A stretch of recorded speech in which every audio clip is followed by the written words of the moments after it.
ہمارے ایک نمائندے نعیم اشرف بٹ صاحب نے اس خبر کے اوپر کافی تفصیلی کام کیا تھا اور کریڈٹ انہی کو جانا چاہیے. سردار شہاب صاحب، اگر اپنے دیکھنے والوں کے لیے، سہولت کے لیے اور اپنی انڈرسٹینڈنگ کے لیے بھی آپ سے آغاز اس نقطے سے کر لوں کہ آپ لوگوں کے مسائل کیا تھے جس کی بنا کے اوپر آپ لوگ اکٹھے ہوئے؟ 20 رکنی جو گروپ بنا آپ کا، آپ سب کے سانجھے مسائل ایسے کون سے ہیں جس کو لے کر آپ اکٹھے ہوئے؟ تھینک یو ندیم صاحب، بہت مہربانی. بسم اللہ الرحمن الرحیم.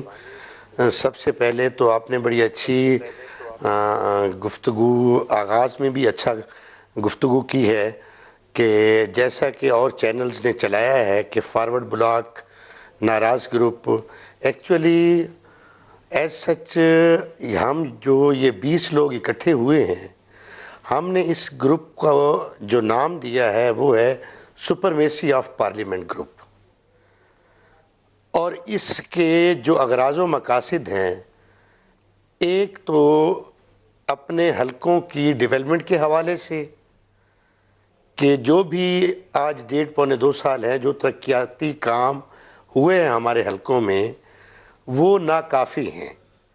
اس کی وجہ یہ ہے ندیم صاحب کہ پچھلے یہ تمام لوگ، اس میں میکس لوگ ہیں جو 3 مرتبہ بن کے آئے ہیں یا 2 مرتبہ بن کے آئے ہیں. اب ان کے حلقوں کو پچھلی گورنمنٹ نے 10 سال اگنور کیا. ایک پینی وہاں خرچ نہیں ہوا. میں اپنے حلقے کی مثال دوں گا، PP 281 کی، وہاں ایک پینی بھی خرچ نہیں ہوا میرے حلقہ میں. تو یہ وہ لوگ ہم اکٹھے ہوئے ہیں جن کے تعلقات ہمارے باپ دادا سے تھے. وہ ہم اپوزیشن میں تھے، حکومتیں ایک پینی نہیں دیا کرتی تھی ہمیں.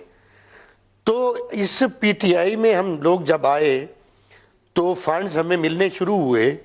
تو ہمارا اس کا مین مقصد یہ تھا کہ ہم اپنی پارٹی قیادت کو یہ باور کرائیں کہ ہمارے ریموٹ ایریا کی ترقی میں ہم بھی چاہتے ہیں کہ لاہور اور فیصل آباد، گجرانوالہ کی طرح ہمارے بھی حلقے اس طرح ترقی یافتہ علاقوں کے برابر کھڑے ہوں.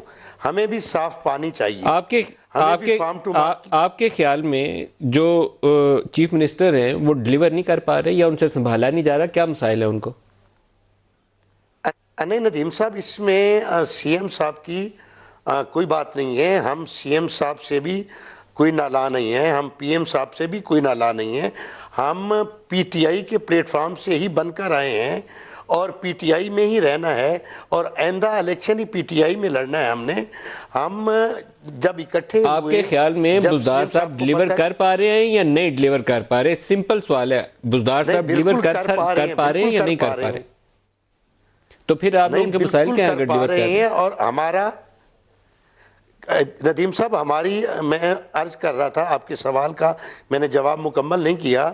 ایک تو یہ تھا، اور دوسرا ہمارا تھا کہ جو CM آفس کو ایک میسج پتہ نہیں گیا ہے کہ CM آفس نہیں کہ بیوروکریسی ہی پنجاب پہ رول کر رہی ہے.